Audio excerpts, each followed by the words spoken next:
Yes, I'd like to know where Private Ryan was that you did the filming at. What country was that in? And I really enjoyed that movie too. That was excellent. It was done really good. Thank you. Actors and everything. Thank you. The opening sequence was shot in Ireland, simply because we couldn't go and shoot at the coast of Normandy because it's a national monument, and also the French are very. It's kind of difficult to shoot in France. It's very expensive to shoot in France.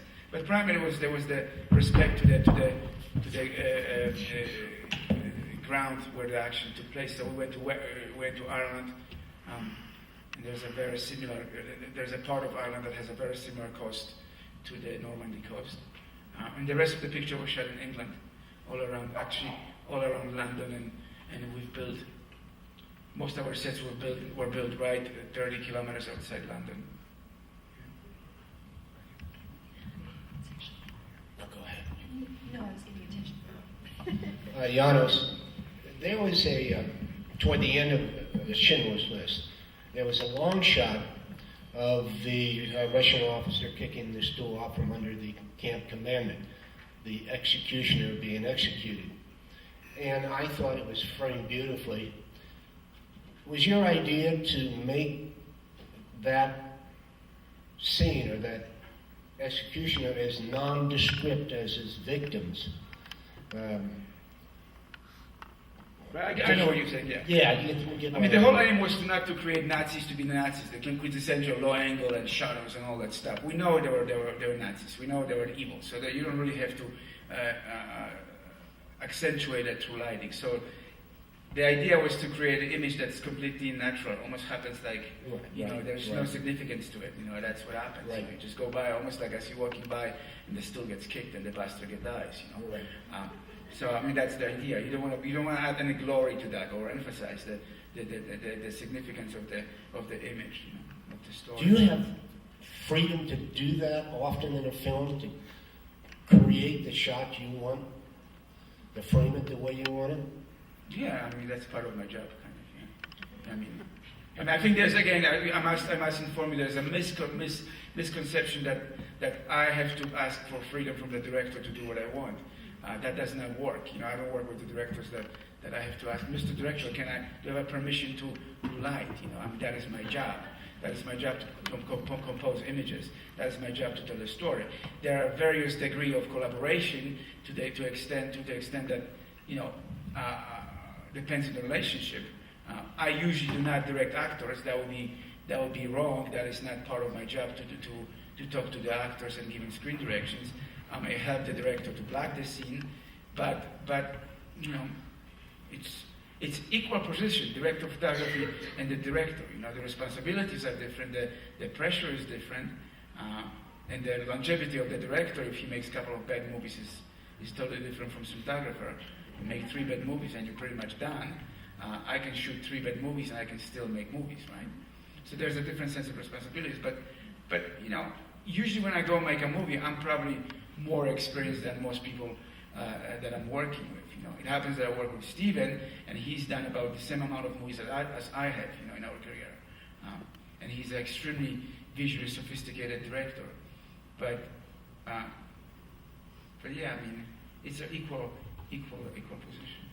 I don't want to be director. I direct occasionally, but by being cinematographer and directing, I do not graduate to being a director. It just happens that sometimes I'm interested in spoken words as well. You're welcome. Mr. Kaminski, what were some of the challenges in the opening sequences to Saving Private Ryan? Well, how do you create the world? How do you create images that you as the viewer, you can identify and feel like you are participating in it? And again, you can talk about, it's like documentary photography. Bullshit, it's not like documentary photography. If you look at documentary photography, the camera is always in the long lens. The camera is always hiding. The cameraman is always like behind some kind of thing, And naturally, if I was a combat cameraman, I wouldn't go around with the camera. I don't want to die. It's idiotic. Why die, But with the movies, there are explosives and all that stuff. You can run with the camera because it's all fake. Nobody's going to die. So you can be right there with the actors.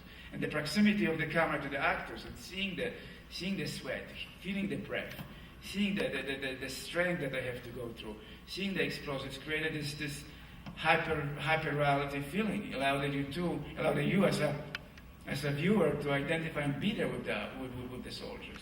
So that's the primary difference, you know, between the documentary and our movie. And there's this whole thing that documentary are trying to recreate the feel of a fictionalized material, where we in the features are trying to create sense of documentary. That's always, it still works that way, you know. Did you have Robert Capa as your influence? Yeah, Robert was definitely influential, particularly that one image, the frozen image, of course. But you know, that's one image. I mean, we did 2.5 hours of picture right there, you know. So there isn't really anybody particularly that was influenced by. I just wanted to make a movie that feels real, and the staging was essential in that. The staging that Steven created, which means, you know, blocking the camera of the actors, where the shots are continuous long shots, you know, beautifully composed and beautifully plagiarized by children and men, without giving the credit to Steven. When you look at that movie, just like a rip-off of Minority Report and Saving Private Ryan, without giving the homage to the people who've done it, which is I think very strange. But you know, I mean, one camera always following the soldiers. You know, that's always very real and gives you the sense of immediacy and being there. Yeah, Janusz, tell us a little bit about the other people you collaborate with, the production designers and costuming. Well, I mean, that particular movie, you have to collaborate with the production designer, special effects, and the camera operator, because you've got a minefield that's built. You've got a field that's full of explosives, and you only have a one take, you know, because the things are being triggered by hand, you know, and if you blew it in one take, then it's really done. You have to wait 4 or 5 hours for the technicians to relay the explosives. So you rehearse a couple of times before you actually do the take, and you talk to the production designer about the colors and where certain things need to be built. I mean, it's a very complicated process, as you all know. You all made little movies, or you will make movies. It just looks kind of effortless when you make a movie, but the whole when you're seeing it on the screen, but it's actually really complicated process, you know, especially with that opening scene where, you know, you had to lay the mannequins, you had to lay the explosives. We had very complicated scenes with the people catching on fire. You know, the safety was essential, because you don't want anybody to actually get hurt. So you get all that technology, but then at the end you want to evoke emotions. It's all about emotions, you know, because you get really amazing films made by directors who have great technology, and you just walk away and you're not moved emotionally.